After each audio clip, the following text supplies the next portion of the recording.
Hello दोस्तों, नमस्कार। Once again आप सभी का मैं बहुत बेहतरीन स्वागत करना चाहूँगा टीचर्स एकेडमी की इस ऑनलाइन प्लेटफॉर्म पर। दोस्तों, आज हम फिर से अपने एक नए सेगमेंट के साथ नए एक बेहतरीन से सीन के साथ, जो आज तक हम लोग यानी कि कल से हमने जो शुरू किया है एक सेशन, वो एक सेशन बड़ा इंपॉर्टेंट सेशन है, बहुत ही मोस्ट इंपॉर्टेंट सेशन है ये। इस सेशन से अगर आप चीज़ें नहीं बैलेंस कर पाओगे तो इम्पॉसिबल है कि चीज़ें आप टैकल कर पाओ। उसकी रीज़न जान लीजिए। पहली चीज़ तो ये जान लीजिए कि जो लिटरेरी टर्म है, इसका जो वास्तव में आपका वेटेज है एग्जाम में, वो बढ़िया वेटेज है। ठीक है ना, मतलब एक कह सकते हो कि ठीक ठाक वेटेज है। आप मान के चलिए कि 12 से 15 क्वेश्चंस आपके लिटरेरी टर्म यानी लिटरेरी फिगर्स ऑफ स्पीच और लिटरेरी वर्ड से रिलेटेड क्वेश्चंस आ जाते हैं।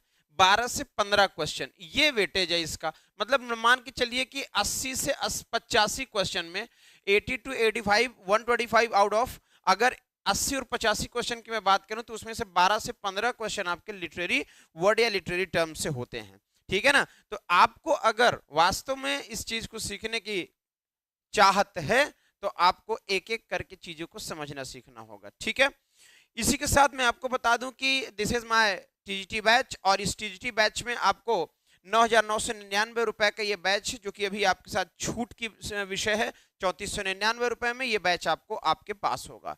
अगर आप चाहते हो तो if you want to get this batch, so paid this amount and to get enrolled in this batch. ठीक है, तो इस बैच में आ जाओ और इनरोल हो जाओ। बढ़िया सुंदर सी बात इस पर करते हुए आगे की बात को करेंगे। हम लोगों ने कल सीखने का काम किया था एलेग्री को। कल हम लोगों ने एलेग्री को सीखने का काम किया था। एलेग्री के साथ साथ और भी बहुत सारी चीजें हम लोगों ने सीखी थी। आइए हम लोग आज चलते हैं। हम लोगों ने कल एलिट्रेशन भी समझा था, ठीक है ना। एलिट्रेशन की भी हम, अच्छा, आज हम लोग एल्यूजन समझेंगे। एल्यूजन, आज हम लोग एल्यूजन समझेंगे कि एल्यूजन है क्या, एल्यूजन का वास्तव में यूज लिटरेचर में किस लेवल पर है और कितना है। आज हम एल्यूजन से रिलेटेड बहुत सारी बातों को समझेंगे। यानी आपको मैं बताऊं कि जरा आप सबसे मैं एक बात पूछूंगा कमेंट बॉक्स पर कि एल्यूजन को लेकर आप सब क्या जानते हो। आप सब एक बार अगर आप बताना चाहोगे तो ज्यादा अच्छा होगा, और जब बता ही दोगे तो फिर चीजें हम लोग बहुत अच्छे ढंग से आगे लेकर चलने की कोशिश करेंगे। ठीक है ना। देखिए, एल्यूजन का मतलब क्या होता है कि संकेत करना, इंडिकेट करना, यानी टू इंडिकेट। आप कह सकते हो कि टू इंडिकेट, टू इंडिकेट यानी कि इंडिकेटिव सेक्शन होगा। यानी कुल मिला के अगर मैं आपसे कहूं तो मैं कह सकता हूं कि इंडिकेटिव सेक्शन होंगे रचनाओं में, इंडिकेटिव सेक्शंस होंगे, और इंडिकेटिव सेक्शंस जो होंगे ना, वो काफी एलॉबरेटली होंगे। एलॉबरेटली होंगे, ध्यान रखने वाली बात होगी, एलॉबरेटली। एलॉबरेटली यानी इस तरीके से जब हम एलॉबरेट करेंगे, चीजों को समझने की कोशिश करेंगे, तो हम कहीं ना कहीं एक सीन क्रिएट कर सकते हैं। ठीक है ना, ठीक है ना।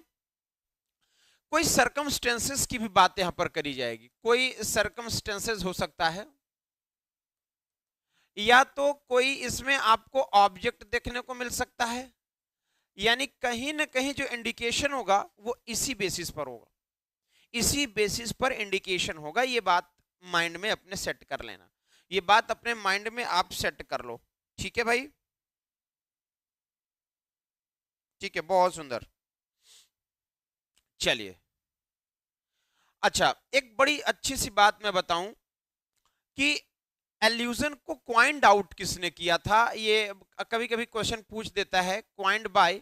एल्यूजन को क्वाइंड जो करने वाला बंदा था जिसने एल्यूजन दिया है, अगर उसकी मैं बात करूं तो वो अपने आप में जोसेफ हेलर हैं। कौन है भाई? जोसेफ हेलर, जोसेफ हेलर, जोसेफ हेलर हैं जो कि इन्होंने क्वाइंड आउट किया। और इससे भी खास बात मैं आपको बता दूं, इससे भी खास बात मैं आपको बता दूं कि borrowed into English 16th century. यानी अगर मैं इसकी बात करता हूं तो एक यहां पर मैं सीन क्रिएट करता हूं भाई एल्यूजन के लिए। एल्यूजन के लिए मैं एक सीन यहां क्रिएट करता हूं देखो भाई, अगर मैं आपसे कहूं तो क्वाइंड बाय जोसेफ हेलर ने किया। एक इनकी नॉवेल आई थी, एक इनकी बहुत अच्छी नॉवेल आई हुई थी। इनकी जो नॉवेल आई थी ना, वो सटारिकल नॉवेल थी, कैच 22। यानी in his satirical satirical novel आई थी जिसका नाम था कैच 22। ये इस पर ये इंट्रोड्यूस करा उन्होंने, ठीक है ना, इस पर इंट्रोड्यूस करा उन्होंने। अच्छा, एक खास बात बताऊं, आखिर एल्यूजन का यूज जो है ना, वो क्या किस किस लेवल पर होता है, एल्यूजन के जो यूजेस है ना, वो किस लेवल पर होते हैं, किस लिए किए जाते हैं, वो ध्यान रखेंगे। पहली चीज तो इनहांस ए टेक्स्ट, इनहांस ए टेक्स्ट। एक टेक्स्ट को क्या करते हैं, इनहांस करने के लिए, यानी कि टेक्स्ट की वैल्यू बढ़ाने के लिए, या फिर हम कह सकते हैं कि provide additional meaning, provide additional meaning, हम ऐसा भी कुछ कह सकते हैं, एडिशनल मीनिंग। यानी एल्यूजन का जो यूज है वो किसी भी कॉन्टेक्स्ट में हम लोग जब भी करेंगे तो इनहांस करने के लिए किसी टेक्स्ट को, और मीनिंग को एडिशनली जो है प्रोवाइड करने के लिए, ठीक है ना। दूसरी एक बात, made an ironic comment, ironic comment यानी एक आयरनी वाला व्यंग्यात्मक कमेंट बनाता है। Compare thing to someone dissimilar, बहुत बढ़िया। यहां पर ये करता क्या है कि कंपेयर थिंग्स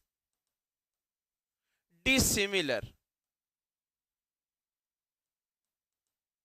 ठीक है, यानी डिसिमिलरिटी के साथ कंपैरिजन भी होता है, डिसिमिलरिटी के साथ, ठीक। रिवील assumption, assumption assumptions को रिवील करने के काम आता है, ठीक। एंड बेसिस, ठीक हुई भाई, यानी बेसिस और assumptions को रिवील करने का काम आता है। यानी आप यहां कर सकते हो कि as shared the knowledge to change into the changeable segment,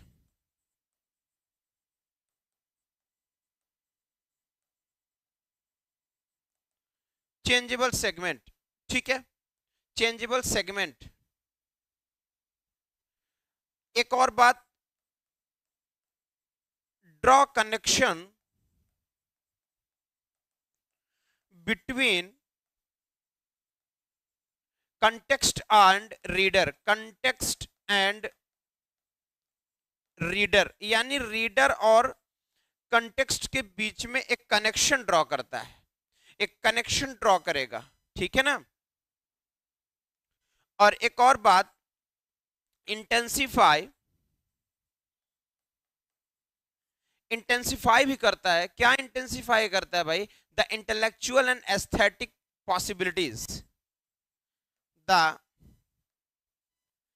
intellectual and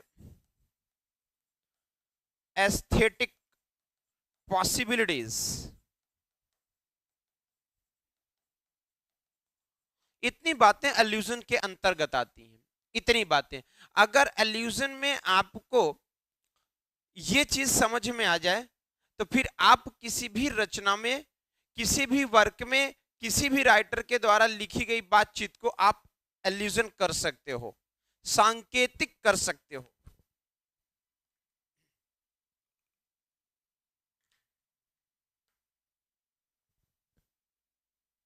ठीक है, अब देखो ये एल्यूजन वर्ड जो है ना, लैटिन वर्ड है, ये लैटिन वर्ड होता है, और लैटिन वर्ड है, इसका जो मीनिंग आता है वो आता है टू रिफर टू या टू प्ले विद, ठीक है ना। टू रिफर्स टू, या इसी में कहते हैं to play with, to play with. आप या तो टू रिफर्स टू कह सकते हो या तो टू प्ले विद कह सकते हो, ठीक है ना, वर्ड्स के साथ, शब्दों के साथ, ठीक है ना, ठीक है ना। यानी एल्यूडर, इसको एक शब्द दिया गया था एल्यूडर, एल्यूडर इसका मतलब ही होता है टू प्ले, टू प्ले इसका मतलब ही होता है टू प्ले, ठीक है भाई, इसका मतलब होता है टू प्ले, खेलना शब्दों के साथ, शब्दों के साथ, ठीक है ना, ठीक है, बहुत बढ़िया, बहुत बढ़िया। अब देखो सबसे एक खास बात बताऊं, एल्यूजन्स की जो अलग अलग सेगमेंट्स हैं वो मैं बताऊंगा। वास्तव में एल्यूजन होते कितने तरह से हैं, एल्यूजन्स के जो यूजेस हैं ना वो किस तरीके से अलग अलग देखने को मिलते हैं। एक तो रिलीजियस होता है, एक तो रिलीजियस होता है, ठीक है ना, यानी कि रिलीजियस एल्यूजन एक होता है जिसके अंतर्गत रिफर्स टू रिलीजियस टेक्स्ट और द फिगर, यानी refers to religious text or the figure, right। एक बात तो ये, यानी रिफर करता है किसको, रिलीजियस टेक्स्ट को या फिर उसके फिगर को।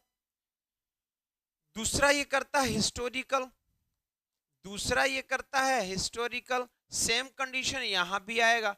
आप कह सकते हो कि refers to historical, historical text और द फिगर, आप ये कह सकते हो, कोई प्रॉब्लम नहीं क्रिएट होनी, कोई प्रॉब्लम क्रिएट ही नहीं होनी है। या फिर आप इसी में कह सकते हो कि पास्ट टाइम और इवेंट्स, आप ये भी आप यहां ऐड कर सकते हैं, कोई प्रॉब्लम नहीं होनी चाहिए, कोई प्रॉब्लम नहीं होगी, ठीक है ना। एक आता है लिटरेरी, एक आता है लिटरेरी, या फिर इसी को इंटरटेक्चुअल कहा जाता है, इसी को इंटरटेक्चुअल कहा जाता है। एक तो ये आता है, या तो लिटरेरी या तो इंटरटेक्चुअल कहा जाता है। इसमें आपको लिटरेरी टेक्स्ट और लिटरेरी टेक्स्ट इसमें आपको देखना होता है। Literary text are, literary text are figure का यूज करता है यहां पर, ठीक है। अब अगर मैं इसी में थोड़ी एक और बात आपसे करूं तो इसमें लिटरेरी टेक्सचुअल के बाद एक मिथोलॉजिकल सेगमेंट यूज करता है, मिथोलॉजिकल सेगमेंट यूज करता है। अच्छा, मिथोलॉजिक शब्द का मतलब है मिथ से, और मिथ का मतलब क्या होता है भाई, मिथ का मतलब क्या होता है, ये सीधी सी बात कि स्टोरीज और फिगर्स से, यानी myth relates stories, relates stories, यानी मिथ से रिलेटेड स्टोरी को ये यहां पर देखने को मिलता है, या इसी के साथ इसके फिगर को भी जस्टिफिकेशन मिलती है, जस्टिफाई करता है ये, ठीक है ना। इसी के बाद एक ऑटोबायोग्राफिकल सेगमेंट इसमें देखने को मिलता है, ऑटोबायोग्राफिकल। अब ऑटोबायोग्राफिकल से रिलेटेड भी बातें आपको एल्यूजन में देखने को मिलती हैं, कैसे, या तो रिफर करेगा इवेंट को या ऑथर्स की लाइफ को, यानी refers an event or author's life. तो इस तरीके से आपको ये अलग अलग जगहों पर यूज किया जाता है, अलग अलग जगहों पर यूज किया जाता है, ये बड़ी ध्यान रखने वाली बात होगी,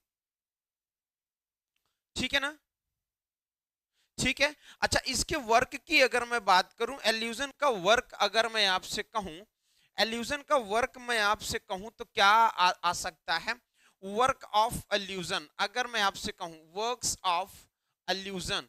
अब यहां पर पहले तो बात समझते चलो, है ना, ऐसे नहीं, एल्यूजन के काम क्या है, एल्यूजन वास्तव में किस लेवल पर काम करता है, कैसे, जब एक्सप्रेस करना हो कॉम्प्लेक्स आइडियाज, यानी to express complex ideas sir, complex ideas को एक्सप्रेस करने के लिए हम एल्यूजन का यूज करेंगे। एल्यूजन का ये फंक्शन है, ठीक है ना। किसमें? इन ए सिंपल,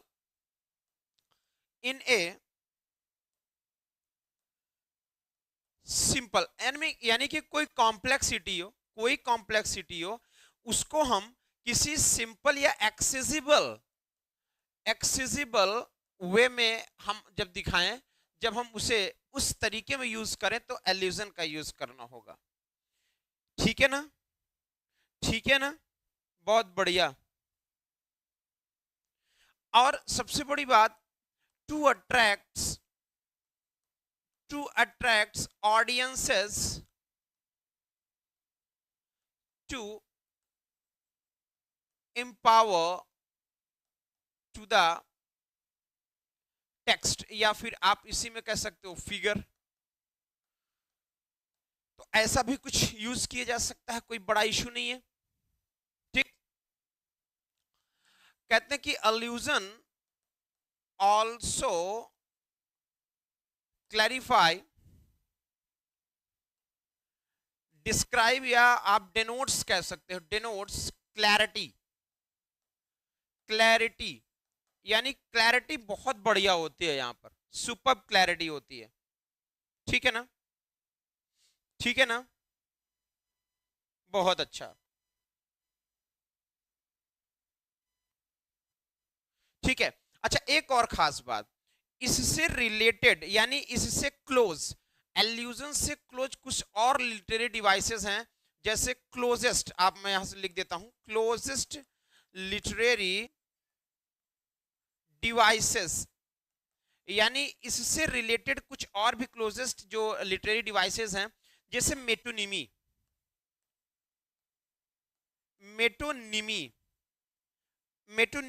एक बहुत अच्छा सा ये वर्ड है, मेटोनिमी। और मेटोनिमी का जिक्र कई बार शब्दों के लिए आया हुआ है, ठीक है ना, शब्दों के लिए आया हुआ है। साथ ही सिनिक्डोकी, यानी अगर मैं इसकी बात करता हूं तो जैसे हमने कहा ना, जैसे हमने इसको ऐसे अगर लिखा, ये देखिए, अब यहां पर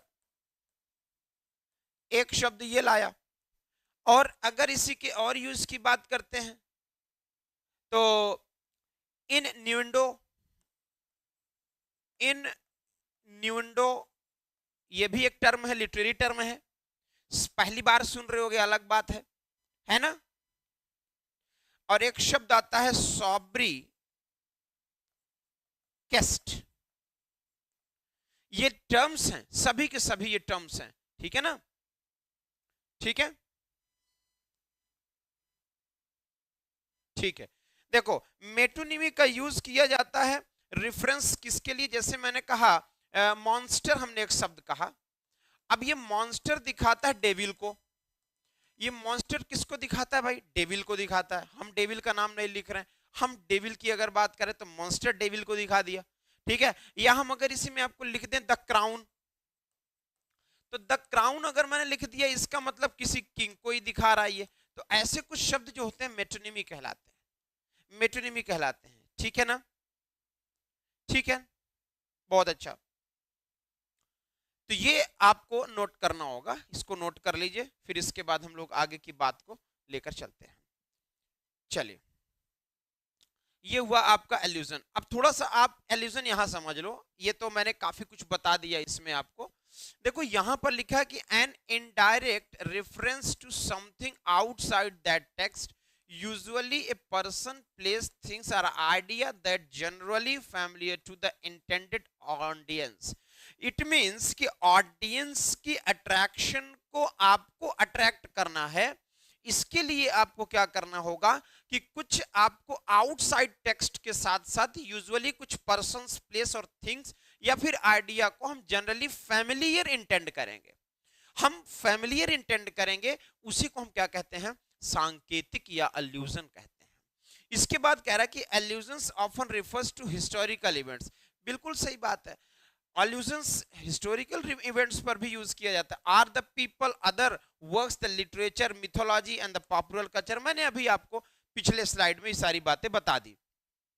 इसके बाद क्या कह रहे हैं, the reason of allusion from the Latin noun allusionum, allusionum शब्द से आया, a playing with a reference to, from alludere, alludere मैंने अभी इसको बताया है, टू प्ले या फिर जस्ट करना, जस्ट मतलब जस्टर्स होते हैं ना शेक्सपियर की प्लेस में, मेक फन मजाक करना, या the compound of ad to the ludere to play, यानी खेल खेलना। ठीक है, चलिए कहां गया भाई,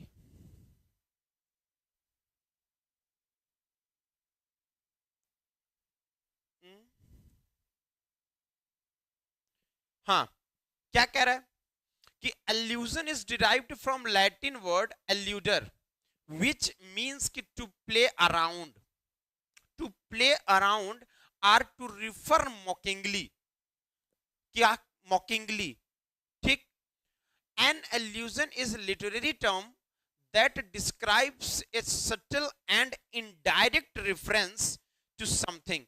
किसी भी चीज को इनडायरेक्ट रेफरेंस करता है ये, किसी भी चीज को डायरेक्ट रेफरेंस नहीं करेगा, इनडायरेक्ट करेगा, और इनडायरेक्ट जब रेफरेंस करेगा तो उसी को तो हम कहेंगे इंडिकेट करना।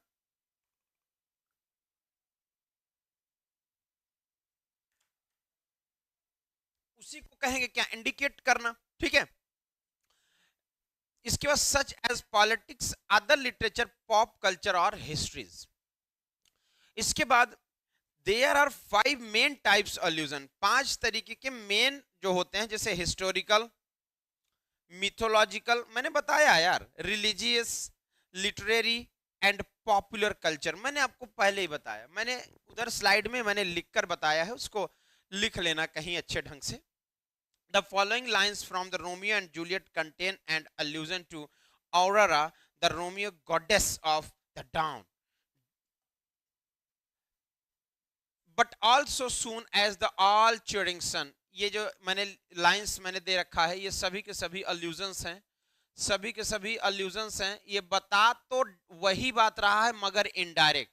Should in the farthest east begin to draw, बता वही बात रहा है जो आप समझना चाह रहे हो, बस डायरेक्ट नहीं बताकर इनडायरेक्ट बता रहा है। The shady curtain from auroras bed, ठीक, शेडी कर्टेन, ठीक है भाई।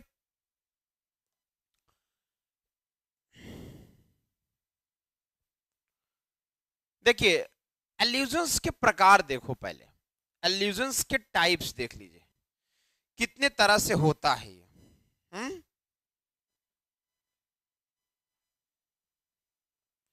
कितनी तरह से ये इसका यूज किया जाता है एल्यूजन का।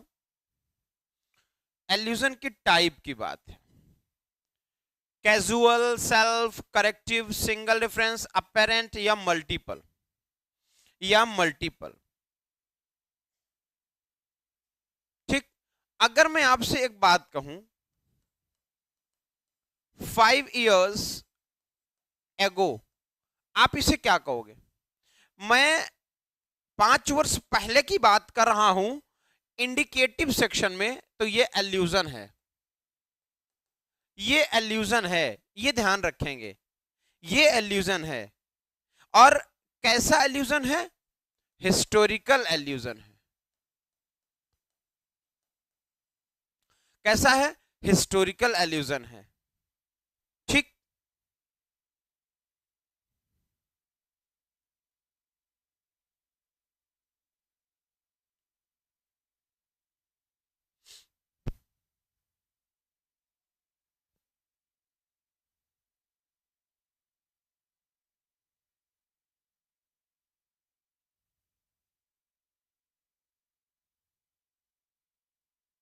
ठीक है भाई,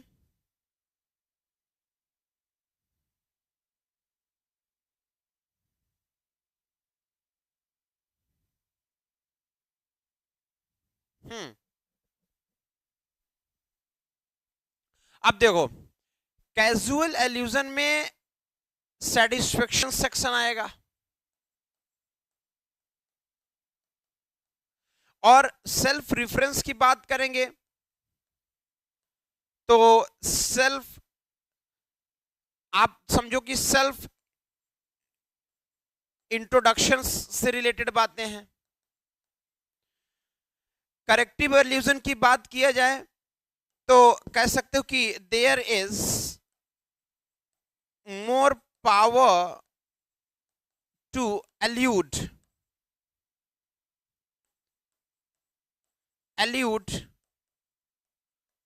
the correspondency of the natural value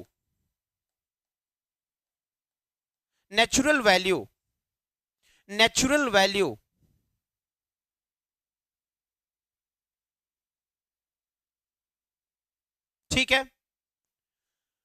single reference का जो सेगमेंट आया, सिंगल रेफरेंस का मतलब होता है one should one not others, one should one not others. Apparent की अगर मैं बात करूं तो कंप्लीटली एप्लीकेबल एंड अपीयरेंस, और अगर मल्टीपल्स रेफरेंसेस की बात करूं तो सीधा सीधा फंडा समझो, there are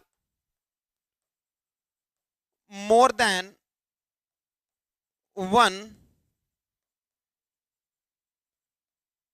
complementary of the textual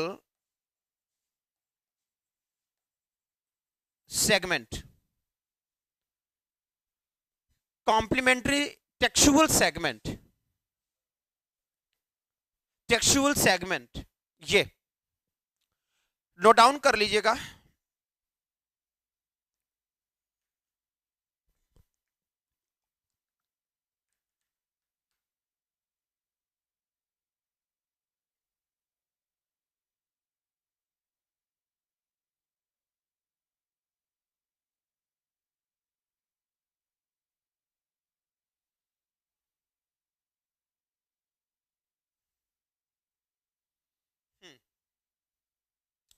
ठीक है, बहुत बढ़िया।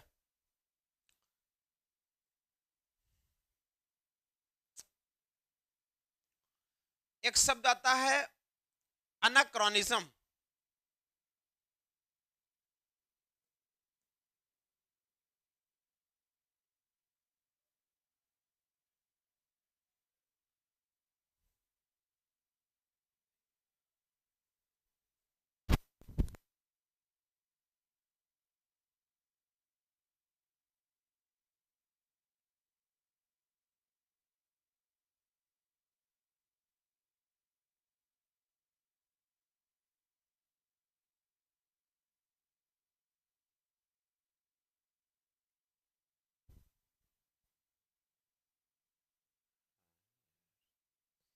चलिए, एनाक्रोनिज्म।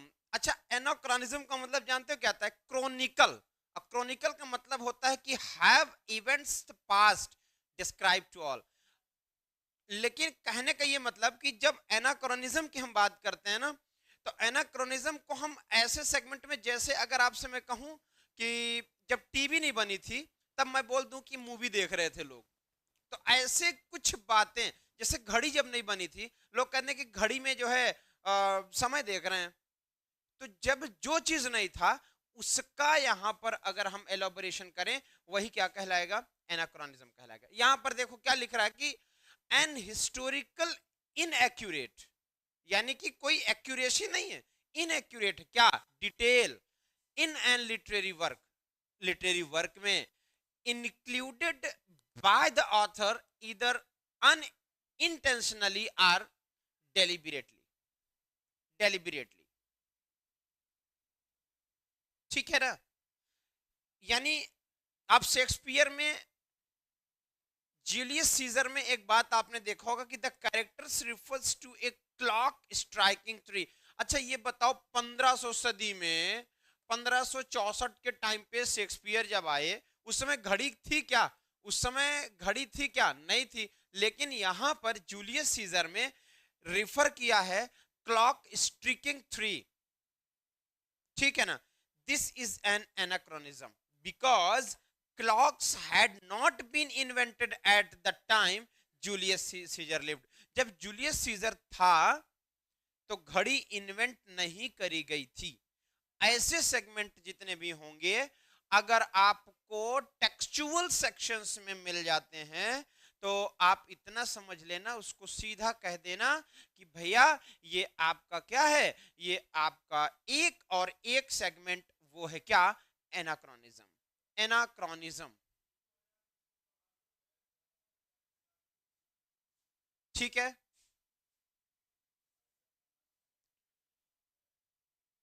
एनाक्रोनिज्म, पहले तो एनाक्रोनिज्म हम समझने की कोशिश करेंगे, फिर इसके बाद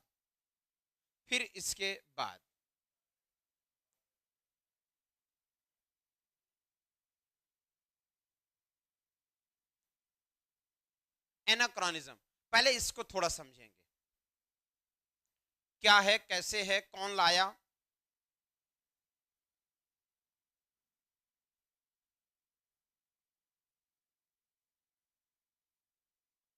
ठीक है, समझने वाली जो बात है,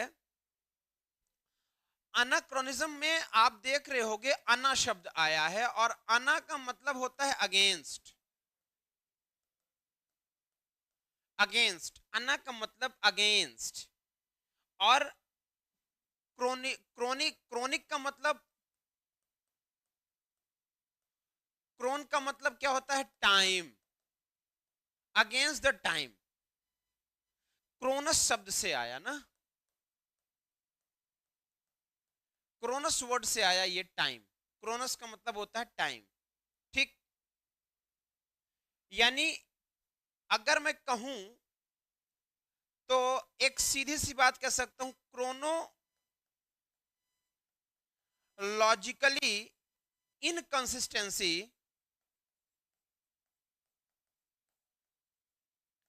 इज इक्वल टू एनाक्रोनिज्म,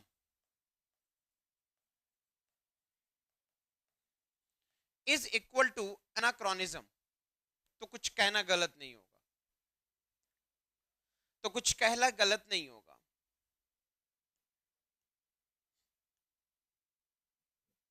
ठीक है ना। अगर हम एनाक्रोनिज्म की बात करें तो एनाक्रोनिज्म में भी इंटेंशनल आर इन इंटेंशनल या अनइंटेंशनल लोग कहते हैं, ठीक।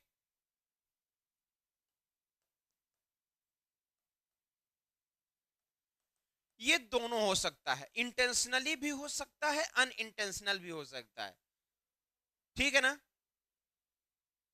ठीक है भाई, ठीक। यूज किसके किसके लिए करते हैं इंटेंशनल के तौर पर, इंटेंशनली हम इसका यूज किस किस सेगमेंट पे करेंगे, को पर्पस जो होगा रेटोरिक होगा, रेटोरिक होगा, पर्पस जो होगा रेटोरिक होगा, या प्रोपेगेंडा होगा, कॉमेडी हो सकता है, कॉमेडी हो सकता है, कॉमेडी हो सकता है, और शॉकिंग हो सकता है। जब इसका यूज करते हैं तब सेंटेंस के जो जो सेंटेंसेस आपके पास होंगे उसके लिए मैं कह रहा हूं। ठीक। हम इसके टाइप्स की अगर बात करें, अगर मैं इसके टाइप्स की बात करूं तो पैराक्रोनिज्म होता है।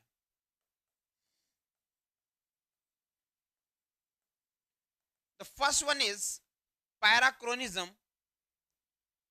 पैराक्रोनिज्म का मतलब होता है मेरे भाई ऑन द साइड टाइम, कोई भी चीज अपीयर रही हो और वो चीज यहां पर देखने को मिले। एक आएगा प्रोक्रोनिज्म, प्रोक्रोनिज्म, एक आएगा मेटाक्रोनिज्म,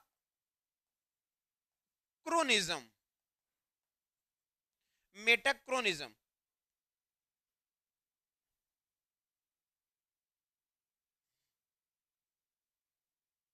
ठीक है,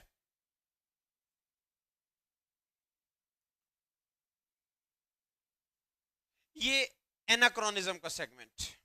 यानी आप सीधा सा एक फंडा कह सकते हो कि when not appeared anything and use all that time, but it was not appeared that time।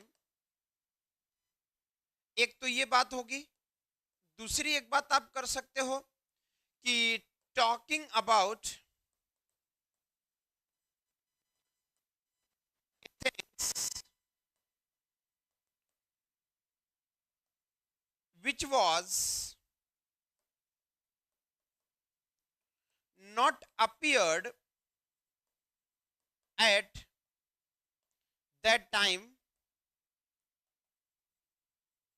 when they are talked।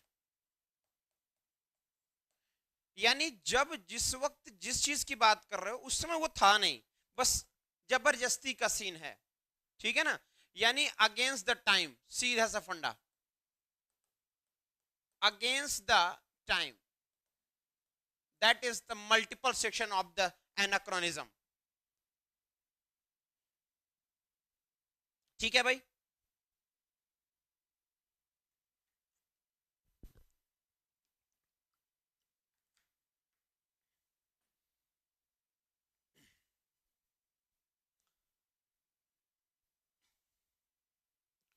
Anagram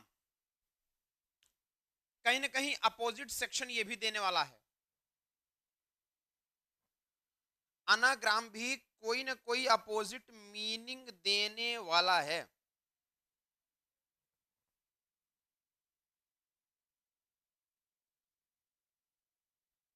ठीक है ना, correct a word and phrase that can be spelled by rearranging the letters of another word or phrase। Yes, you may know the function writer Ashwin Sange by his pen name Swam Hangings, which is an anagram of his real name। अब देखो यहां अश्विन लिखा हुआ है, अश्विन लिखा हुआ है, अश्विन को नाम बदल कर दूसरा नाम बना देना, ये एनाग्राम कहलाता है। दैट मीन्स कि you want to interchange of the letter and the written and textual words, लेकिन मीनिंगफुल होना चाहिए। आपको क्या करना है कि जो शब्द लिखा है उसको आप कुछ बदल दो, लेकिन मीनिंगलेस ना हो, ये ध्यान रखना होगा। That is anagram, that is anagram. अगर मैं कहूं, हमने क्या लिखा, टी, टी मतलब चाय। अगर इसी को मैं कह दूं ATE, एट, एट माने खाया, पास्ट टेंस ऑफ द ईट, तो टी को ही लेटर्स को हमने इंटरचेंज करके एक नया शब्द बनाया। That is the type and that is the context and that is the matter of the anagram. ध्यान रखो, अनाग्राम का ये ही सेगमेंट है कि when you saw the letter and the words in the sentence, you can change easily the words written in the letters from interchange in the accepted and split the place of the letters and the make a different and make a complete sensible meaningful a word, that is anagram। याद रखो, यानी इस अगर मैं T की बात करूं, चाय की बात करूं, तो चाय में ही जो लेटर्स थे उन्हीं लेटर्स से मिला करके हमने एक नया शब्द बनाया। बातें खत्म, बातें ही खत्म, कुछ करने की नीड ही नहीं है ना। सिंपल सी बात है और कुछ नहीं, और कोई बात नहीं है, सिंपल सी बात है। स्पेलिंग का आपको इधर उधर करना है बस, है ना।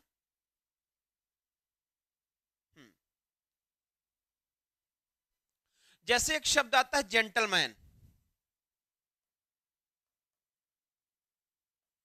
जेंटलमैन। अब आप यहां से शब्द उठाओ, जितना उठाना हो, जितने शब्द उठाना हो लेटर्स उठा लो और एक नया शब्द बना दो, तो एलिगेंट मैन बन जाएगा। ये रीजनिंग में भी पूछा जाता है, ये रीजनिंग का भी एक सेगमेंट है, ध्यान रखना, एलिगेंट मैन। तो इसको हम क्या कहेंगे, ऐसे सेगमेंट को हम एनाग्राम कहते हैं। That's it, right. बहुत अच्छा। तो इस तरीके से आप इन सभी बातों को समझ लो और समझ करके नोट डाउन कर लो। देन हम लोग अब कल मिलेंगे, सुंदर सी और बेहतर सी फिर से अगेन क्लास हम लोग की होगी। तो कल फिर से तैयारी बना कर आए और अच्छे से चीजों को समझते चलें।